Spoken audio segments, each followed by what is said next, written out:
There you go. Good afternoon. Welcome to our training on the ESSER reporting requirements. This session is being recorded. This is Lori Matsky speaking, and I'm being joined today by Rebecca Pollard from our fiscal office in the department. We're hoping you've had an opportunity to print the PowerPoint for today's training so that you can follow along. The PowerPoint slides are also being shared on this recorded webinar.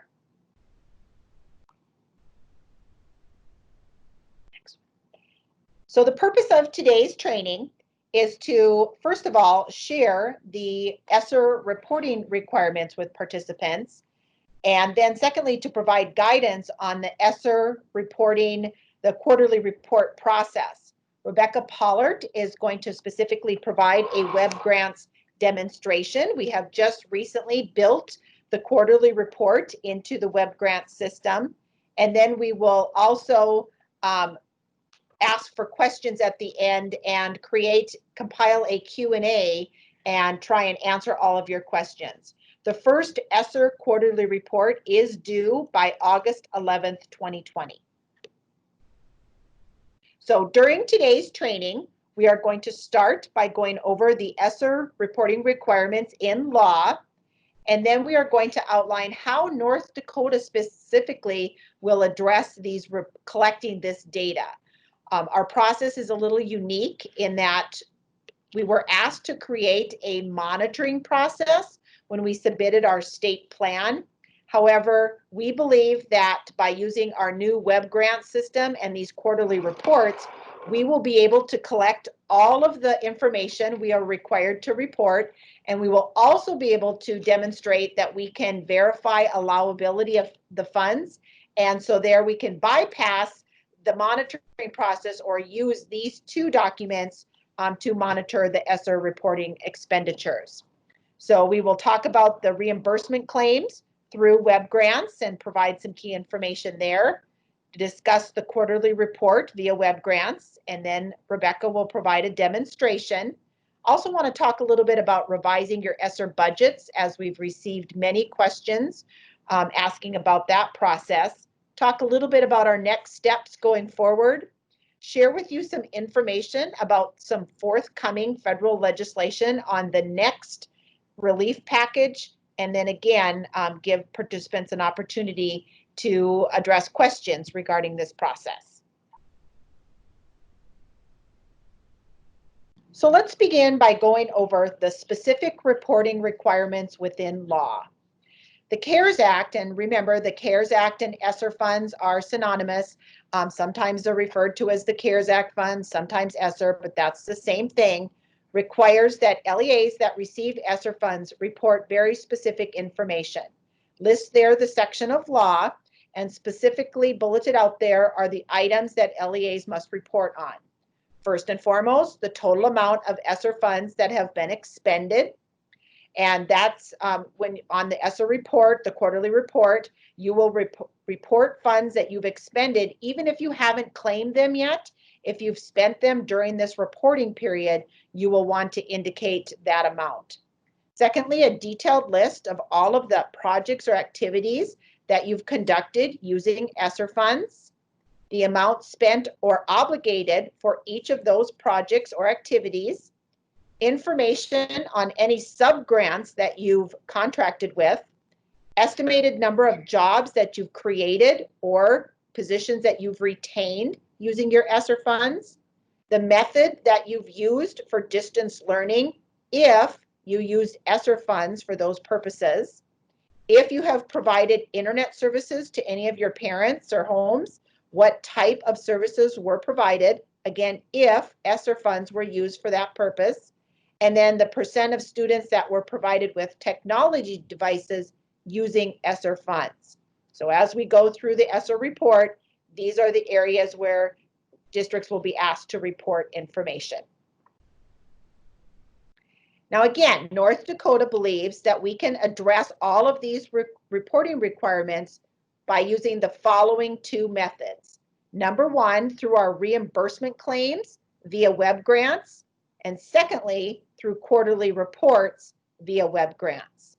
And so First of all, let's talk a little bit about the reimbursement claims via web grants. Each time a district submits a reimbursement claim, we're asking you to upload a copy of your detailed local accounting ledger. And it's very important that it be a detailed ledger, because your general ledger may just say supplies in the 600 category or contracted services in 300, but that doesn't tell us the information that we're going to need to report. So your detailed ledger will tell us that these are janitorial supplies, cleaning supplies, and that who you've contracted with, a computer company or an educational company to provide professional development. So please make sure and upload a copy of your detailed accounting ledger. Again, this is going to allow us not to have to create a detailed monitoring process if we can show that we're able to verify how you're spending your funds and that you're spending them on allowable activities by looking at your reimbursement claims. Secondly, we're asking you to submit some kind of supporting documentation. It could be an invoice, it could be receipts. You can also, type up a list of the supplies that were ordered, just something to submit to support the expenditure and tell us again how you're using these funds. Then secondly, in addition to the reimbursement process, we've also built this quarterly report within the web grant system. As Rebecca walks you through the process, you're going to notice that there are 8 specific sections. We have tried to make the report as simple as possible, and even though there are 8 sections, some of them you will be able to complete very quickly, and we've tried to streamline the process. So for example, that first one there, that is simply checking which reporting period you're completing for this specific report. So for the first one, this is going to be for the period from March 13th, 2020 through June 30th of 2020. So if you've spent funds for this first reporting period, you'll complete this report, or you'll indicate the expenditures for this reporting period.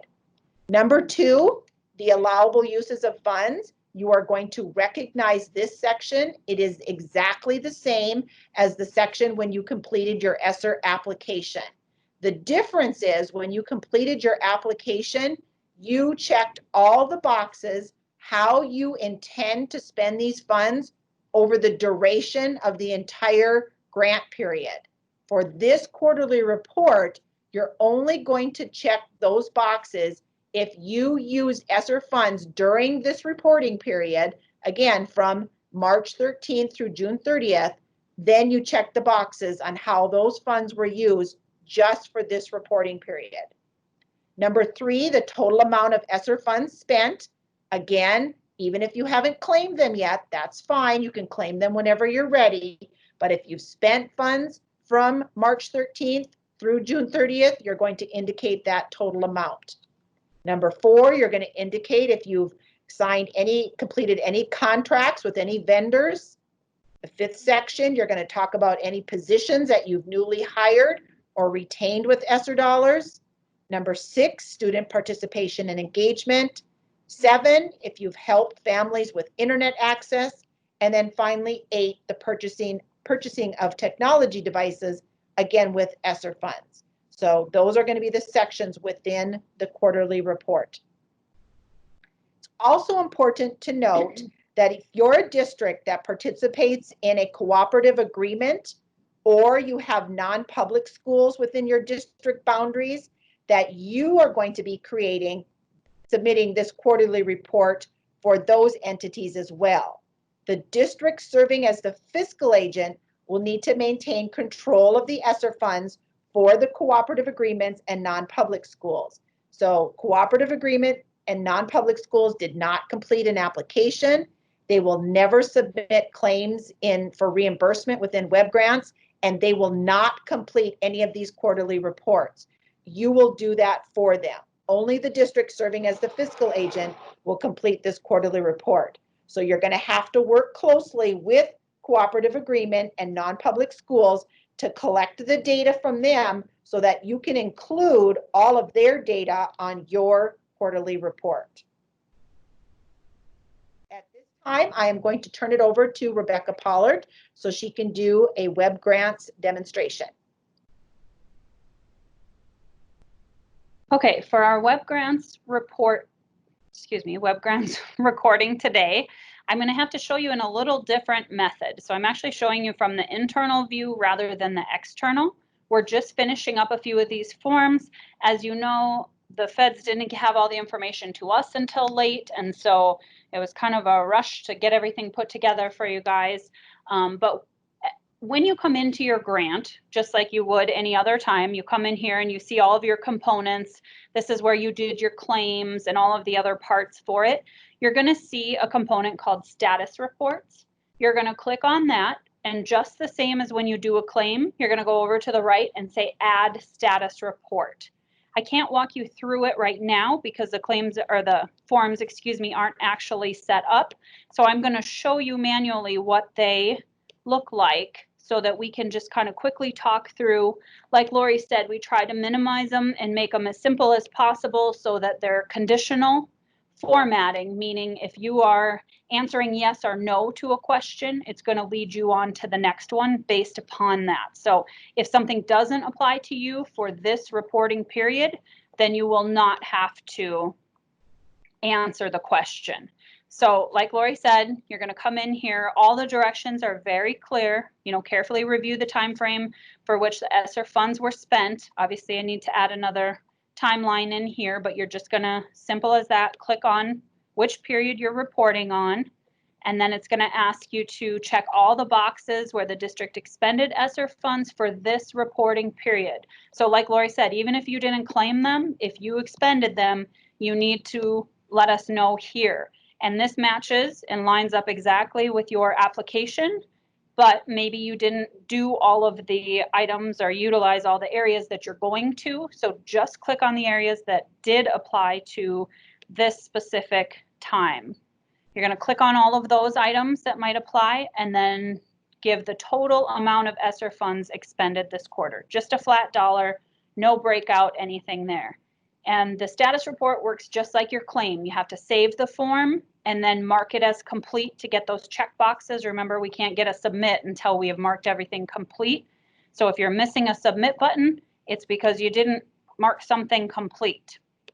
So the next form, which obviously for you guys, the system is going to walk you through it nicely. You're going to hit save, and it's going to take you back just like the claim does through the reimbursement and the attachment and all of that. So I apologize for the kind of funky view here, but same thing, you're going to have directions. So please make sure you're reading them because they're saying list every district or list every vendor, your district has contracted with to date. So if you haven't done it yet, you do not need to list it. But if you have, go ahead, add it, click Save Form, and then the next one is the estimate the number of jobs created or retained with ESSER funds. Same thing, you're going to add it, hit Save Form, and then you'll be able to mark it as complete. As you're saving these contractors, it's going to show in a table like this. So you'll be able to add a row, and when it opens up, when it opens up, it looks like that prior screen that I had was showing you where it looks like it's, actual fields to fill out. As you keep saving and adding rows, it's going to put it into that table for you. So when you're all done with everything on this form, those two questions, again, you're going to save, mark as complete, and then the system is going to walk you into the very last form. So it's really fairly painless. There's 3 forms with a couple questions on each one. This one is the most detailed, but like I said, we tried to make it user-friendly by giving you conditional formatting. So it's going to say for this reporting period, indicate whether or not you used ESSER funds to implement distance learning. Based upon yes and no answers, you're going to see or not see additional questions. So if you say yes, you're going to need to check on the options that you used it for the elementary and secondary. And this system is nice. It actually just lets you click on one, and then you'll see that you can click right next to it, add another one. There's no control shift, no fancy requirements. You just keep clicking to update. So if you had them in elementary, then you go ahead and add them. If you didn't in secondary, then you wouldn't add them. So just fill out for the parts that do explain or are applicable to you for this reporting period. The next one also, did they use ESSER funds to provide home internet access? If you say yes, it's going to ask you what types of things did you use it for? Same thing, quickly click on the ones that apply, hit save, and then when you get down to the bottom one, it's saying indicate whether or not you used ESSER funds to provide technology services to students. So laptops, Chromebooks, iPads, anything like that. Specifically says don't include smartphone devices. But again, here you're going to just a simple yes or no toggle. And if you do say yes, then you just need to fill out the grid below here. This isn't going to be a requirement, but know that if you send this in with yes and you haven't filled it out, we're going to send it back to you and ask you to complete it. But we want to know the students with dedicated device provided by the LEA and your total students enrolled. And then the system will automatically give you the proportion of LEA provided devices. We're not asking for, a ton of work here. I do feel like it's rather user friendly to walk through it. Sorry that you had to see it in a little different format here, but as you're saving and marking as complete, you'll get those check boxes and then you'll have your submit box and you can submit it. As Lori said, that you do it based upon what you've actually expended, not necessarily what you've claimed. So my suggestion there would be submit your claims. It might make your life easier to quickly go back and look through your total in your claim and your budget lines to see where you were at with it. So if you have any additional questions, please feel free to reach out to us. We are here to help. We did not mean to make this process any more difficult than we did this morning. Let us know if we can help in any way. Thank you, Rebecca. Okay, the next item that we'd like to address is the possibility of revising how you are using your ESSER dollars. We've had many questions on this topic, so we just want to provide some clarification. So please know, districts can revise how they are using their ESSER funds at any time. You are not restricted to the boxes that you checked on the application.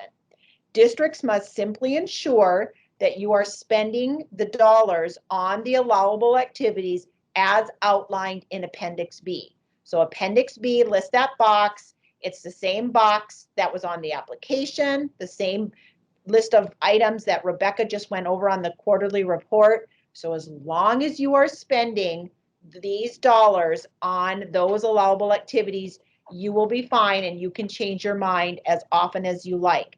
You never have to go back and amend your original ESSER application. You're simply going to indicate the revised ways that you are spending the funds on your ESSER quarterly reports. Our job is just to ensure that you are spending them as we're reviewing the reimbursement claims and the quarterly reports. We're just verifying that you're spending them on allowable activities and collecting the information that we have to report to the USDE. So the best thing to keep in mind is these are dollars to help you with education needs related to COVID. As long as you stick to the Appendix B, you can revise how you're spending your dollars at any time.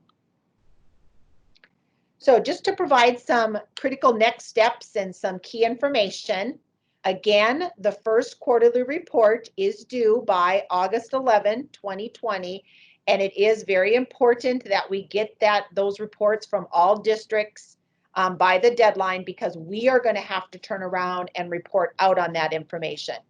All districts are going to need to go log into WebGrants and complete that quarterly report, even if you haven't spent any of the dollars yet. In that case, if you are a district that has not yet started spending any of your ESSER dollars, you'll be able to go through it very quickly and just put zeros on the line that asks you how much have you spent to date, put 0. You'll be able to skip items if the answer is no, but we do need you to complete the quarterly report. The second quarterly report will be due on August 8th. That will pick up from July 1st, 2020 through September 30th of 2020. Once all of your funds have been spent and claimed, your quarterly reporting requirements are complete. So there are actually a lucky few who spent all of their ESSER dollars before July 1st.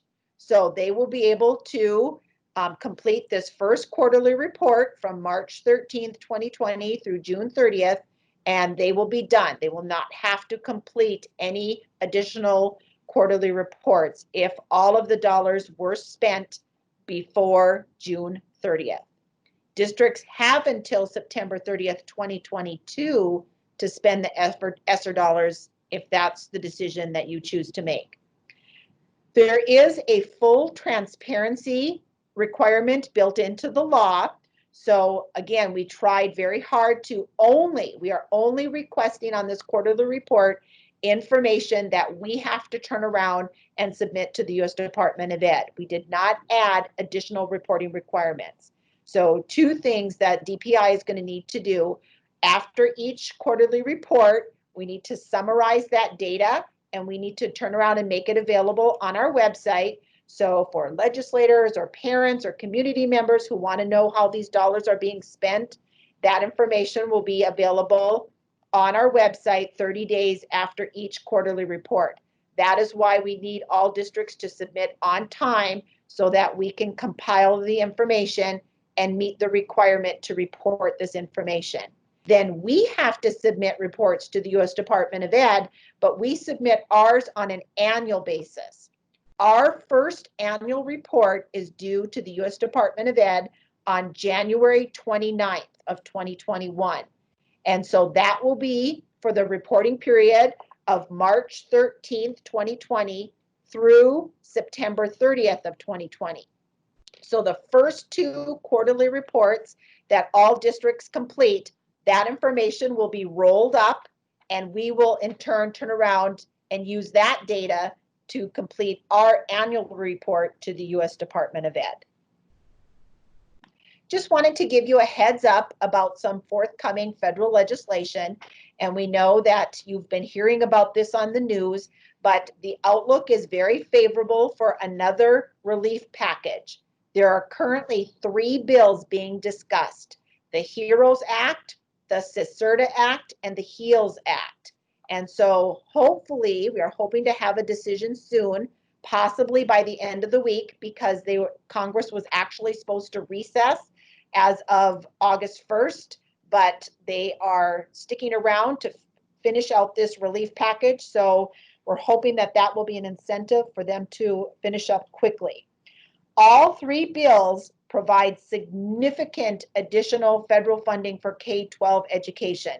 Education is a big winner in all 3 of these acts. So there's definitely going to be more money coming for K-12 education. We are hoping that they are just going to simply add dollars to the current ESSER process, because then we do not have to complete an additional application. We'll be able to run allocation amounts, take the additional amount that you're getting and just add it in web grants to your total, and you can again just claim them as you spend them. There is one of the proposals that dramatically shifts from the ESSER funds, and so in that situation, you know, there's different uses of funds. We might have to have a separate application process. So we're watching very carefully as this process rolls out, and we're hoping that it's just going to add on to our current process for the ease of districts across the nation. And hopefully we will have similar uses of funds so that we can just use our current process. So we had intended to do a Q&A when it was a live event, but due to our technical difficulties, what we are going to do is we are going to send out the recorded link to the field, and there will also be a link to a survey where you can ask your questions after you've gone through and you've listened to this recording, and you can ask questions. We will compile all of the questions into a Q&A and we will distribute it to the field so you can kind of see what questions your peers have. And so again, look for a constant contact message to be coming this afternoon with this information. So we thank you for participating, and we will send information out to the field very soon.